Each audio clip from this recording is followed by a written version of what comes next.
Hello, scholars. I hope everyone is doing well in this cold weather. We've been out of school for 4 days now, and it's been rough being cooped up in the house, but make the best of it. Alrighty, so today we're going to be reading a story called A Telephone Mix-Up. And this one, the genre is historical fiction. So we know, being that it's fiction, the actual story itself is not true, but being that is historical, it is a period of time where this could have been true or a similar situation, okay? Alrighty. The essential question is, I always seem to forget to do that, so let's do that now. How do inventions and technology affect your life? We're going to read how a telephone brings change to the lives of Meg and her father. By tomorrow afternoon, there will be 8 telephones right here in Centerburg, Ohio, and one of them will be ours, Dr. Erickson said to his daughter Meg. I predict that before this decade is over, in just another 5 years, there could be 100. That's how fast I foresee this technology will spread. When people need help, they'll call me on the telephone. Envision how many lives it will save. Picture all the amazing benefits. Meg realized that not everyone thought the telephone was an engineering marvel. She had heard people say that telephones were a useless invention.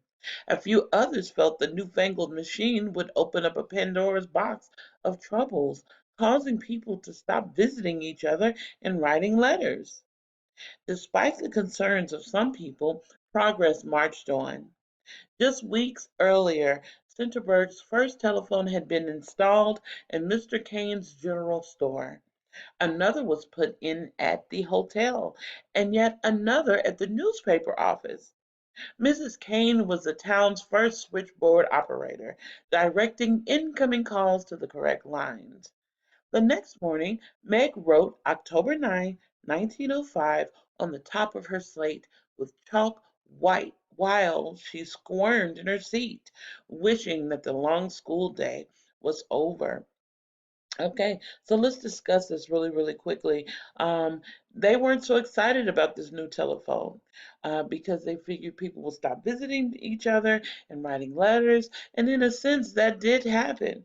Uh, my generation, we had telephones, but it was a landline. Okay, there was no call waiting and no smartphones and no Google and all these things that you guys were so accustomed to. Uh, so you guys can just do all types of fun things on your phones. But phones have made people less they don't write letters as frequent, okay? Or visiting. Me personally, I just like to send a text.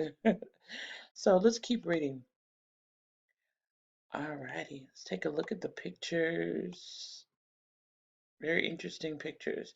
All right, walking home that afternoon, Meg scouted the street, looking for the tall wooden poles that were going up weekly.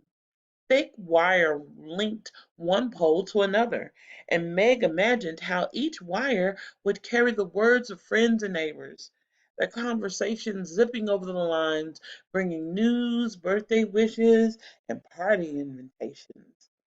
As Meg hurried into the house, she let the screen door slam shut behind her. There on the wall was the gleaming wooden telephone box with its heavy black receiver on a hook.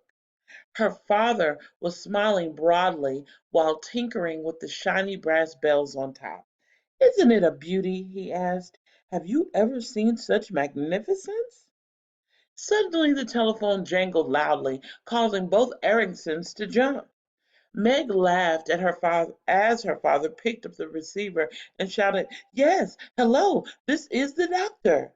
Again, please, Mrs. Kane, there's too much static.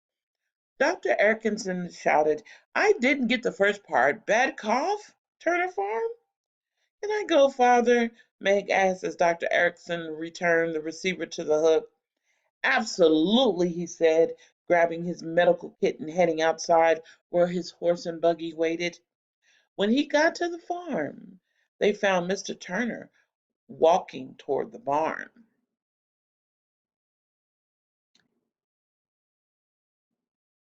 Jake, I got here as quick as I could.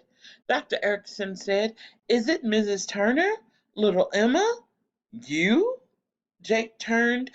Turner looked confused, but he gestured toward, excuse me, but he gestured them toward the barn. There they found a baby goat curled near its mother. The baby snorted, coughed, and looked miserable.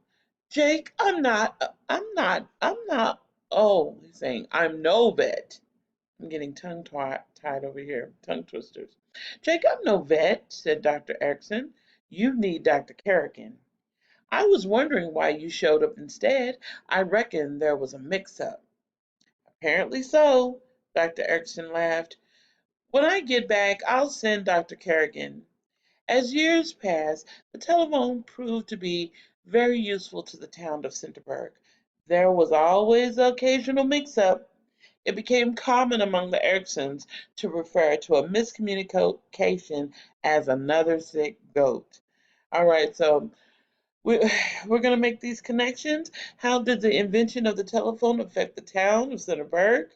And thinking of an invention and tell how it has affected your life. Okay, we have discussed a few inventors in the month of January and some in February. So um, I'm curious to know about the different inventions that have affected your life.